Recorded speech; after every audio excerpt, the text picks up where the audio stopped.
Good morning, good afternoon, and good evening, everyone. Welcome to Rejuvi 45.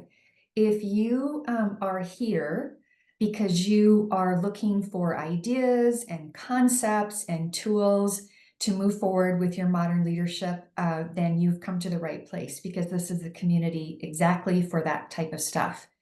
My name is Regina Hepp, and today I am joined by Scott Goddard. It sounded like a question. No, I Scott thought you Bauer? were gonna, I thought you were filling in the blank, and then I realized you were pausing, waiting for me to. No, we're gonna do it. We're gonna do a lot of that today. We're gonna ask some questions and then allow the other person to fill in the blank. Well, here's an interesting way to get started. This is the first time that you and I have been on a Rejuvi 45 program together. Right. So I'm gonna let you fill in the blank to let our audience get to know you a little bit. So Scott, mountains or beaches? Mountains, Cats or dogs? dogs, Ferris wheels or bumper cars? bumper cars. Pepsi or Dr. Pepper? Oh, Dr. Pepper. You know what? That's interesting. Well, first of all, what's interesting is I would have answered the questions the same way that you would have answered. I just read an article that Dr. Pepper overtook Pepsi as the number two soda pop. Wow. Yeah, that's kind of, Congratulations to the I don't know teams if out of that's true. Texas. Yeah, I mean, I don't know that that's true, but I just saw a little piece on it. You know how you see some things and you're like, okay, is this is this real information or is this fake The information? internet doesn't lie. What are you talking about, Reg? Yeah, exactly right. Well, everyone, thank you for being here. Like Scott and I have said, this is the first time that we've been to on the Rejuvi 45 program together. He's been on some, I've been on a lot, but it's I think just going to be a lot of fun because our conversations always go into really interesting places. We are in the middle of Rejuvi 45. For those of you who watch a lot of our things, you know that we host these sessions. They're 45 minutes long. We call them 45, not because they're 45 minutes long, though, but because we are hoping that they remind you of a 45, meaning, and not the side A stuff, the popular things that everybody talks about, but it's the B side stuff that we care about in the modern leadership space that we think that we just have to really draw some attention to. So you know that our sessions are organized into bundles. And we're just finishing a session. Today, our session is called Own to Run, but it is the last. This mix started with a session called Control. It moved to a session called The Loop. In the middle, we had Kathy Shields join us with Break the Frame. Then we moved into a quantum leap, and today we're doing Own to Run. And all of these sessions have something in common because they're all about how these are modern times and advanced analytics and emerging technologies have completely reshaped the world of measuring impact as it relates to modern leadership movements. And so I'm just really happy to have you here, Scott, on this Own to Run piece. Glad to be here, and it will be fun to do this with you, Reg. Like you said, I've done a couple of others, so I've been looking forward to the opportunity where we could do one together. And question, comes into my mind here as you were talking about the mix. Tell me a little bit more about the title "Own to Run." You put these together in themes or in mixes, and I'll tell you when you told me about this one and asked me to join you, the first thing that came into my mind was Bruce Springsteen's voice. So, Born for to those of you Run. who don't know, it's Born to Run is what I'm referring, but I bet you many of you instantaneously went to that song as soon as I said his name.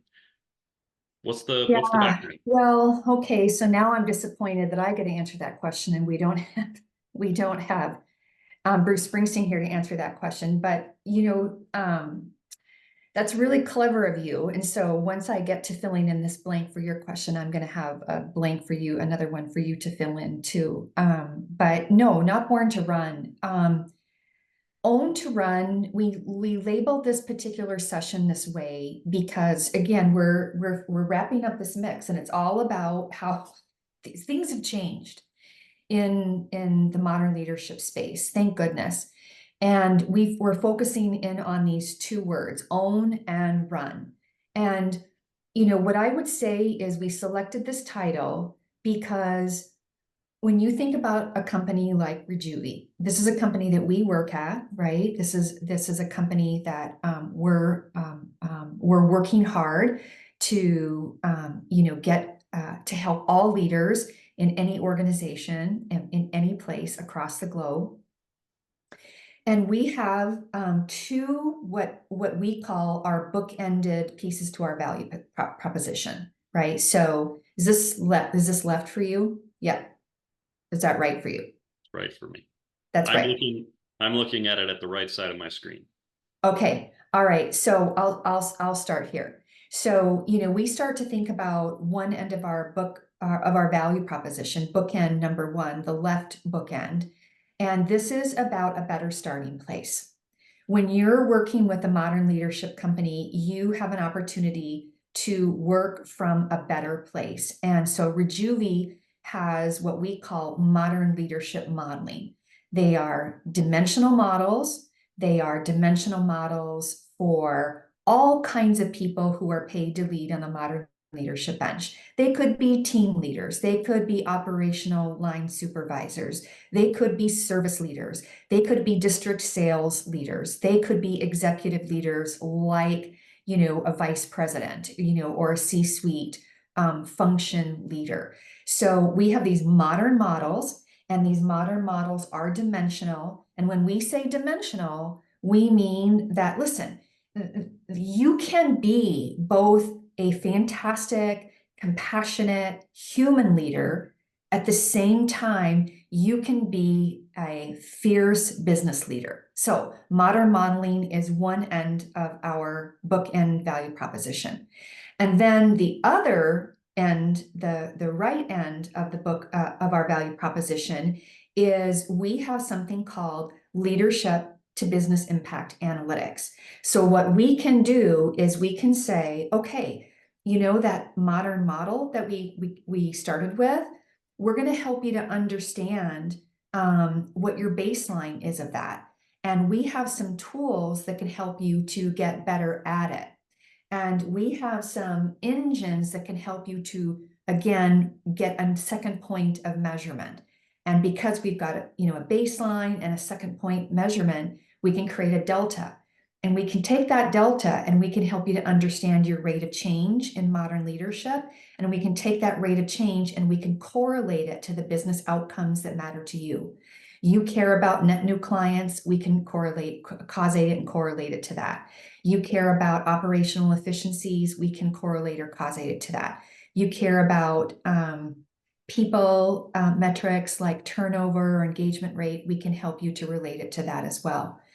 So Rejuvi has these two gigantic bookended value propositions, and then we have a portfolio of services that connects these two pieces. Now, what's interesting about our value proposition and relationship to this question called why did we call today's session Own to Run is that we are a company that allows you to own the data around the modern leadership attributes, right? So you own that data.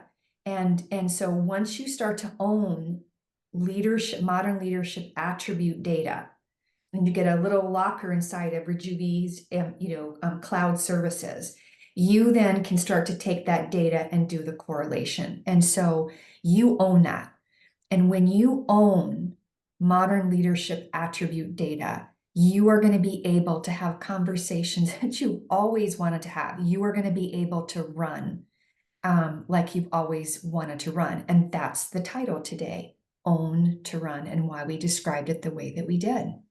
That's a great description to the title, and really brings life to it.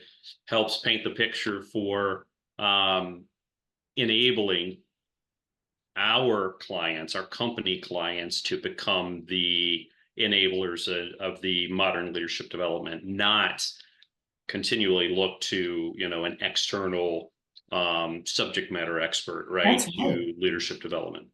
That's right. And and in that sense, it's kind of like saying we believe that leaders and businesses on behalf of their leadership capability are born to run, right? Mhm. We Mhm. believe that they want to become better leaders. They want to become better run businesses.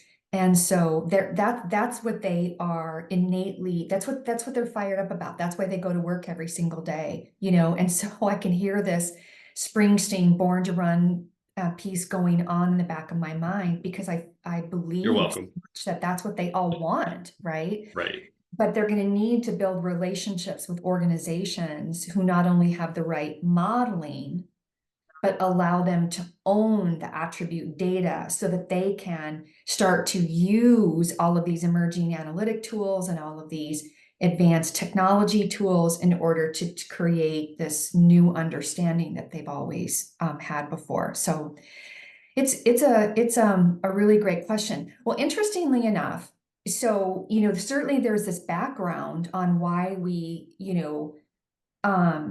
called this session Own to Run. But one of the things that we always do is we have, a black and white piece of photography that's associated with our Rejuvi 45 sessions. And our photo today, here's me and my paper. Again, you can tell a story about that if you like. But we have this violin. I don't know if it's a violin or a viola. I don't quite know, but we have this that we have a musical instrument. And as I got to thinking about who it would be really good to have work with me on today's session, I immediately went to you. Right. And before we talk about this really interesting article that's called "Why We Remember Music and Nothing Else," I thought of you because you have a very creative family, a very skilled family that has lots and lots of expertise in different pieces of art. Tell me a little bit about your family, Scott, and some of the layers of brilliant skill sets that they have. Well, first off, where DNA is a part of the equation, it didn't come from me. So, but yes, I've got adult age children that are involved in music and the arts, and a musician, a child in theater. My wife has a dual degree in business and in music, and has sang her entire life. So there is definitely a lot, and then of course we've got a lot of crazy art around the house from a 7 and a 10-year-old. But we're still helping develop develop their Yeah, focus and their yeah. skills. So. Here's an interesting question about that. So when you gather for, I don't know, Friday night pizza or Mhm. or a holiday meal, do you guys sing? Um, Does song break out? Song doesn't break up, but there's a lot of there's always discussion around music and songs and movies as well. So Yeah, that as an art form seems to also be um, a bond, or a connecting point. And then yeah, in breaking out in song, um, that is something that definitely happens a lot in the car. And again, so that car tends to be with the younger children, and the Disney hits Sirius XM channel is number one on the dial, so to speak. yep. And we will very commonly have the windows in the top open and be belting out some Disney tune. Oh my gosh, that's fantastic. I haven't had a chance to meet your family yet, your children, Lori, your wife, but I'm really looking forward to doing that. So you are here for a purpose, because when we think about this thing called Own to Run, it's not just about Rejuvi being an organization that allows organizations to own their modern leadership attribute data, but to do some really cool stuff with it, right? But Mhm. we're here really to talk a little bit about why we remember some things and we don't remember other things, and that's very applicable to some of the past leadership development interventions that have organizations have moved forward. So we found this article called Why We Remember Music and Forget Everything Else. It was published in Time. I think it was published about 2 years ago. Here we go with my paper again, but this is kind of a piece of it. So if you're looking for the article, look for this photo. But you had a chance to spend some time in this, and as someone that lives with people who have this artistic, theater, movie, production, music background. What are the things that stood out to you in this article, Scott? Well, what really kind of resonated in the article was there were two key components, I think, that were identified as the whys. Why do we remember music so much more than other things, right? And forget other things. Mhm. Frequency was one, right? Was Yeah. the number of times. Think about when you were a kid. Growing up, you had those your favorite bands, favorite songs, etc. You played them over and over, right? So you might hear that song, that current favorite song, 5, 6, 7 times in a day, right? Mhm. You didn't watch movies that frequently. You didn't read books that with that frequency or what have you. So the premise of movies, the premise of books probably degrades over time more so than songs. You can hear the first 2 or 3 seconds of a song like a name that tune type reality, Yes. right? Mhm. And what song it is, and you can kick Yes. right into lyrics, and the harmony, and how the song beginning to end, right? Mhm. Um, so frequency is one, and then the other in the article, what they're really is emotion, right? There's some feeling, there's some connection, there's some emotional or experiential connection to a song. So if you think about it from that standpoint, there are songs that upset us. There are songs that make us happy. There are songs that make us mad. And they can be both because that's the intention of the song, or the songwriter, right? It can also be because we've associated it to experience in our life. Um, you know, first dances, things of that nature, right? So it's frequency and emotion or experience associated to it that help us. That's what I took away from this article. Was that those are Mhm. the two things that really help us remember a song in a Yeah. different way. Yeah, I couldn't agree with you more. There was this quote from the article, and I'm just going to read it because I really loved it so much. It said, even if you aren't a musician, you can still have an intuitive understanding of music from your experience with it. And what I hear you saying is that your experience is this mushing together, this amalgamation of both the frequency with which you are, that you are hearing it, and the emotions that it evokes in you. Yep. I love this so much, and I love what you are talking about in terms of walking away from it. And then this quote again, I want to read it again. Even if you aren't a musician, you can still have an intuitive understanding of music from your experience with it. And I think the fact that the experiences that we create for our leaders um, are disconnected from their job as a leader is Mm-hmm. one of the reasons why um, people don't remember very, very much from the leadership investments that organizations are delivering to them. Do you know what I mean? I think there's Oh, just a for gigantic sure. this gigantic disconnect. Well, okay, so you're like, sure, like tell me about. Well, I mean, think about the conversations that we have with, leaders in organizations, leadership development, coaches, et cetera, on down the line, the individuals that we interact with on a daily, and weekly basis, in clients and prospective clients, um, partners. There's a very common theme, and that's that, yeah, these legacy approaches were, um, you know, almost static.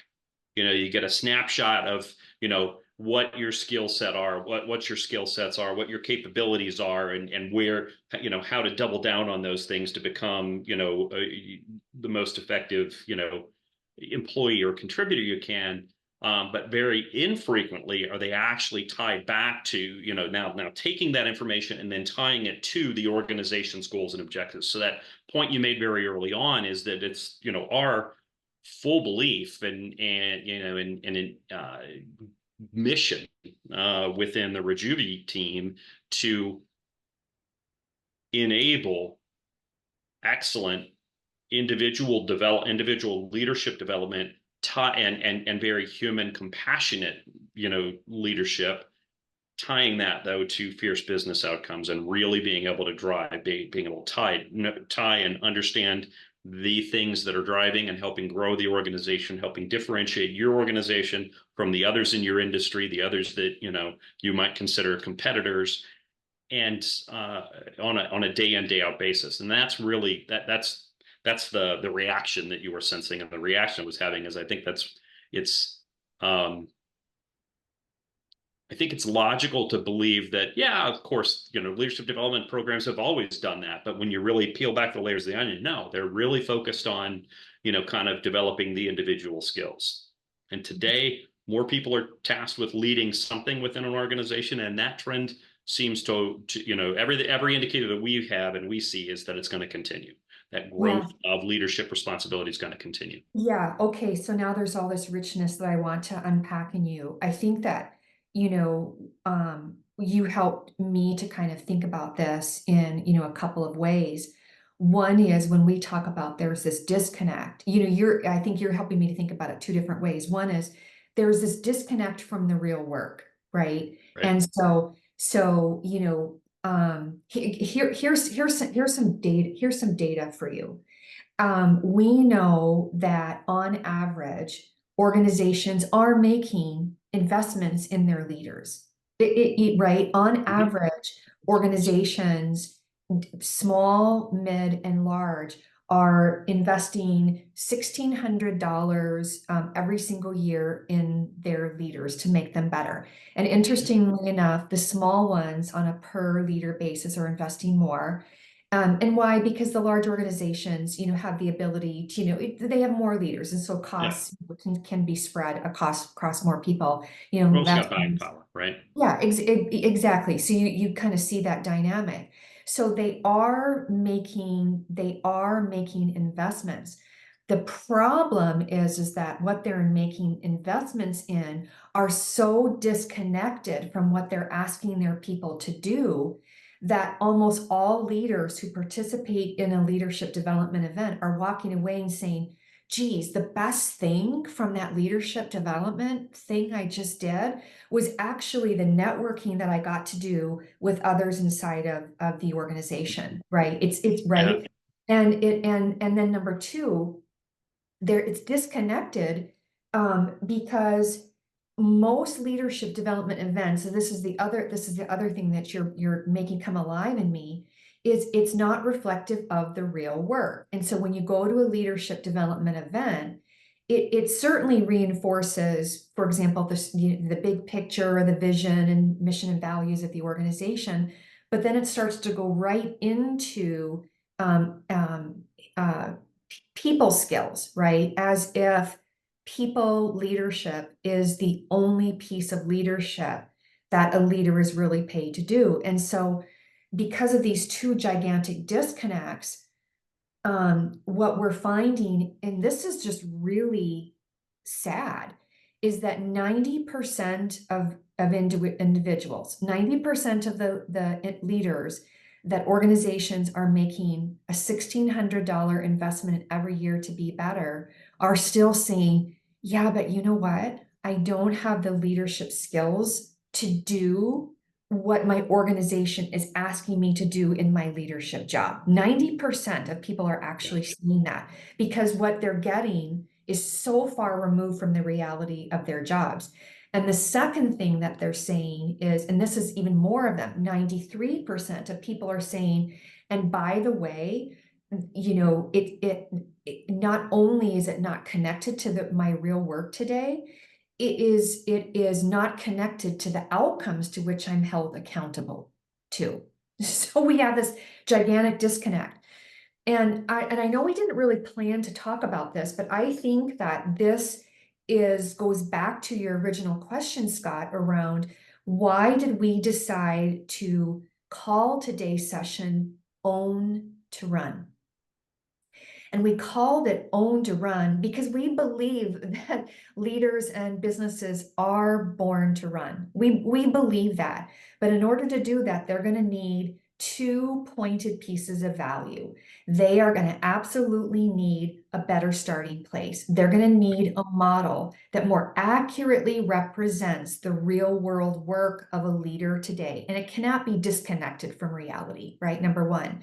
And number two, it has to allow that business to own the leadership attribute data so that they can start to get in control of how it does drive the outcomes that are important to their organization. Do you know what I mean? Yeah. Those massive disconnects from our past are not only, not like the emotional connections we have to music based on frequency, based on emotions. They are so disconnected from the real world, and you need these two new value propositions to move forward completely differently. Oh my gosh, right? Yeah. And that was the exact point that was resonating with me as well. Is really about the owning the data, actually being able to then go in and look at these rates of change as associated to the critical, whether it's the individual OKR or KPI of the organization that your group, your organization, your team is focused on, or more broadly. But really, that's the piece where I said earlier, our focus is on enabling the organizations to become subject matter experts on developing modern leaders, not not that that's something that they need to constantly be owing and beholding to someone like Rejuvi, even externally, right? That's really the difference in approach here. Mm-hmm. You are new to the modern leadership space, and I don't want to say that you're new to leadership development, because that's just not a space that Rejuvi is saying we really play in. Because I don't know, I think I may have talked to you about this before, but I think that if people say, hey, what kind of company is Rejuvi? We're really careful to talk about we're a modeling, analytics, and technology company that's pioneering modern leadership. Because if we say we are a leadership development company, which we are not, but if any company says it's a leadership development company, there's this legacy view of leadership development work. There's this legacy view of leadership development, modeling and systems that just is like the big snooze factor, right? People I think just really shut down because the experience hasn't been healthy. You know what I mean? And so, yeah, I want to talk just a little bit about, this legacy view versus this innovation. And I think the first thing I want to just kind of see how this resonates with you, because you don't have experience inside of the leadership development space except for as a recipient, right? Correct. Yep. Yep. But you are new to the modern leadership space, and I think that one of the best ways to describe it is the modern leadership space is a space, the new geography, it's a new placemat, it's a new place to take people, because what we have done is we have taken the domain called leader development, and we've taken the domain called organization development, which includes things like strategic planning and team enablement. And we've taken the domain called analytics. We've taken those three domains and we've brought them together. We smushed them together to create something new, called modern leadership. And what that allows any organization to do is to start to move forward differently and to start to enable every leader to be this compassionate human leader and a fierce business leader at the same time. It's a combined growth model, right? Grow people, grow business at the same time. So how do you react to that? And how does it feel to be kind of new to this space called modern leadership? What's interesting. So um, you know, I came most immediately from several years um, in the Intelligent intelligent automation. automation, right? Which is very connected to artificial intelligence and the machine learning, the whole AI ML world, and how it's applied in business.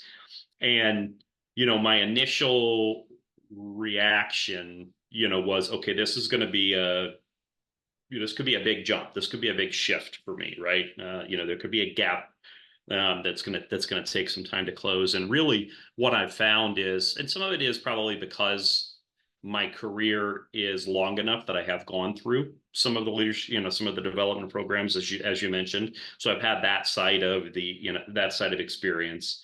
But the other thing is, in the automation world, one of the realities that we were helping organizations deal with was this significant digital transformation, this transformation of their organization to integrating technology more into the everyday process, not just, like the industrial revolution automating the manufacturing world, right? But really integrating things like AI, ML, chatbots, intelligent automation into the everyday work. And I think that that's actually ended up playing a hand in some of the numbers and things that we talk about, where more people are being tasked to lead because the organization is now actually able to embrace their subject matter expertise and their skill by maybe removing some of those mundane activities that automation can help take care of. Mm-hmm. So, this is for me, it's an interesting confluence of the kind of my new focus and my legacy or my historic focus. But it's also really made it easier to maybe connect the dots. And where I think it's really relevant for this conversation and relevant for the conversations that we're having with companies on a, again, day in, day out basis, is that change is not insignificant, right? Because integrating technology into your organization takes significant effort. And it's a much bigger change management challenge than I think people would have thought initially. Okay, just go, turn the program on and let it go, so to speak. And I don't mean, let AI go wild and crazy. I don't mean it like to that degree, but there's a lot more to it, because it is then shifting again the responsibility of the humans in the organization. And that is kind of where we tie back in and connect. It's like, okay, this shift is on, and like, so many times in the past, the goal is to get through that shift and to maximize organizational potential as quickly as you possibly can. And you can't do that with the old stale programs or approaches. It needs to be a system. It needs to be a methodology. Yeah, I love this. I love a couple of phrases that you've used, which is, first is the shift is on, right? And the shift is not insignificant, right? Right. So I love some of the challenges. And I say challenges in a really healthy way. I love how, we've been working together, we're not quite a half a year, but we're getting there. But I love how we challenge each other, how we come together and Mhm. we're pushing our thinking, right? And we both walk away from that experience better, right? Yeah. Because we challenge each other. I really love that. But you are right. The shift is on, and this shift is not insignificant. And so, one of the ways that I love that you're challenging me is to continually be clear about, sending messages and having a very definitive point of view around how this is changing legacy approaches, right? And you are using that word. You're like, Reg, you need to get out there and you need to start talking about how the change that is not insignificant is requiring us to take a look at our legacy approaches. And I just want to talk about it because I think that that challenge to me has helped me to understand, number one, we have to take a look at our legacy approach to our modeling, our leadership modeling, and our data that's associated with it. Because if you're using a legacy approach to models and the data that comes from it, you are not using the model, right? That is dimensional, that is modern, that helps the leader to grow at the same Right. time the business can grow. And if you're using a legacy model and not the modern leadership dimensional model, then your data is going to be off. It's going to be flat. It's going to be linear, and it's not going to be dimensional like the new stuff actually is. So I love your challenge to me to start talking about the need to shift from a legacy approach to data models. Do you know what I mean? Number two, you're talking about, and asking a lot of questions about legacy approaches to data ownership, right? It's not just the modeling and the data that's associated with it, but who owns that data. Legacy approaches are around partner organizations, vendor organizations, sure, coming into organizations and, doing their engagement surveys and, running their leadership 360s. But those partner or vendor organizations have in the past owned that data. It's what has allowed them to produce this normative industry standards. And then organizations can find out, oh, our leaders are here on the normative curve. And that's not helpful. It's not helpful for them to understand, but how does our leadership capability actually help us to drive the outcomes that are important to us as a business, to us as a people? And that pushes us into this third shift in the legacy approach to data analysis, because businesses no longer want to, nor do they have to, look to a vendor or a partner organization to say, you know what, can you on this normative curve here, tell me to understand where our leaders fall in terms of capability in relationship to other leaders inside of the manufacturing industry or the technology industry. That is a legacy approach to data analysis. The modern approach to data analysis says, no, you are now going to be able to understand your rate of change in this modern model because you own the attribute data, and you're going to be able to take that rate of change and you are going to be able to relate it to the outcomes that are matter to you. And there we are, just like that, right? Born to Mhm. run, right back to the two pieces of Rejuvi's value proposition. You got a better starting place, modern modeling, right? You have a better ending place, modern data analysis, right? And that is for us why we're excited to talk about this session today, Own to Run. Yeah. Yeah. And, I think one other point that just keeps kind of playing in my head is that um, this also doesn't need to be a think.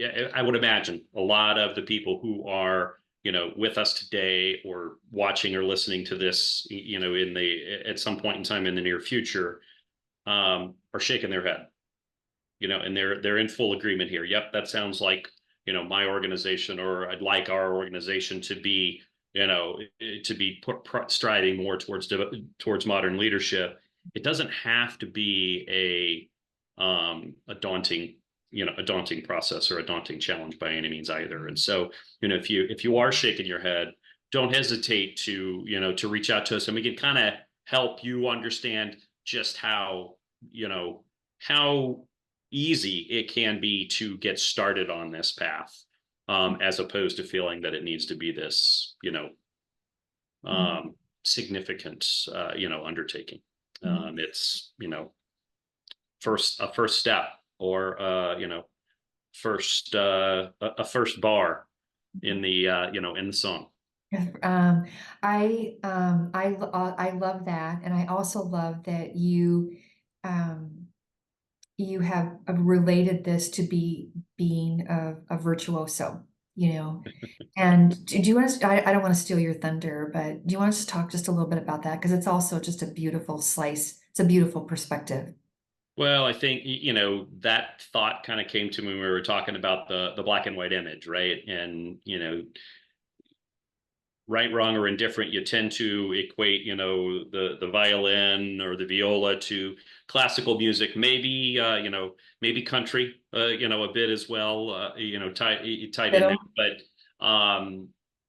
when I think about classical music, I think about, the virtuoso as an example, right? That kind of top of the pyramid, top of the mountain, singular individual that you thrive to, and that everyone playing that instrument strives to be like. It's a Yo-Yo Ma or whomever, right?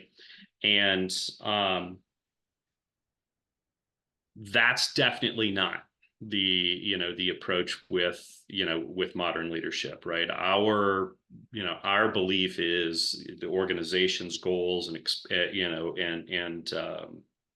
objectives for developing their leaders is that they're developing an organization of virtuosos, not a virtuoso within a group or within a department, right?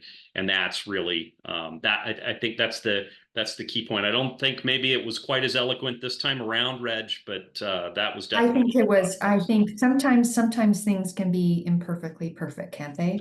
very true. And I think but that is that I think that you and I share the belief, like everyone at Rejuvi, that leaders want to be better, businesses Yeah. want to be better.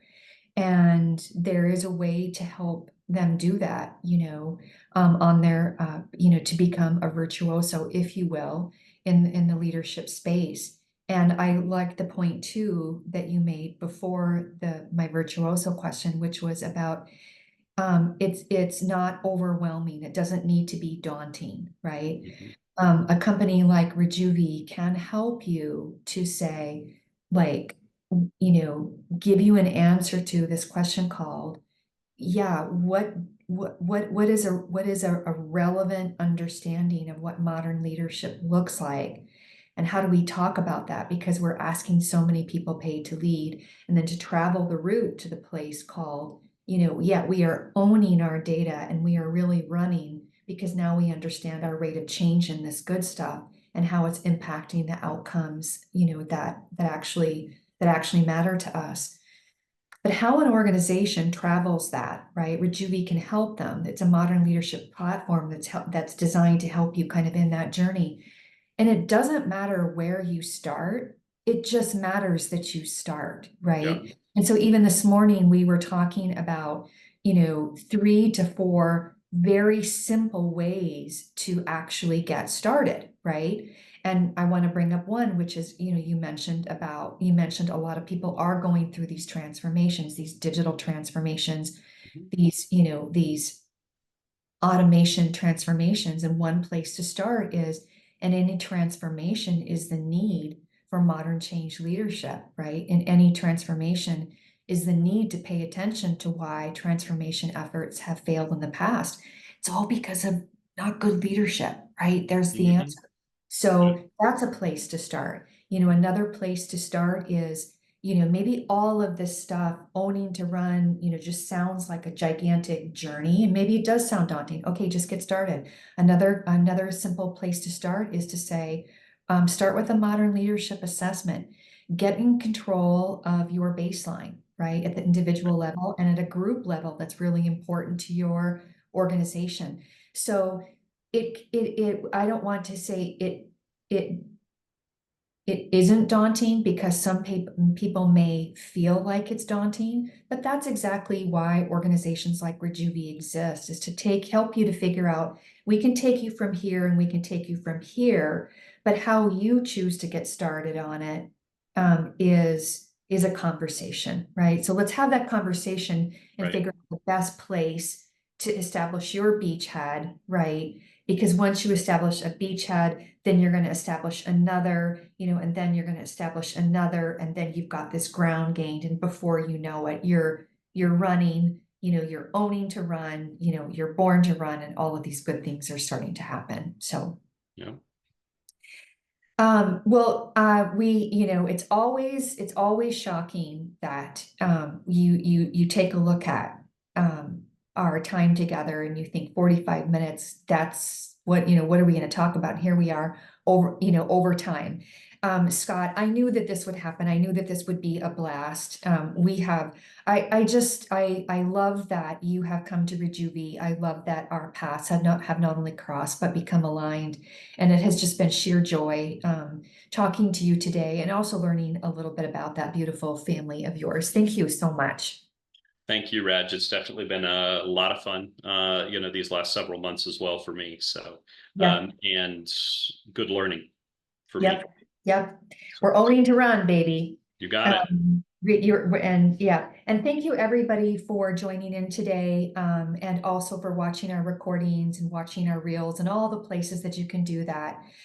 Next time you watch it, bring someone with you, because more of the world needs modern leadership today, right? We will be back together next week. Next week, we're going to open a new mix, and we're going to start with a session called Tell Me Because I Want to Know. So that will be Thursday, June 13th at 2 p.m. Eastern, 1 p.m. Central, 12 Mountain. Thank you, everyone, and we will talk to you soon.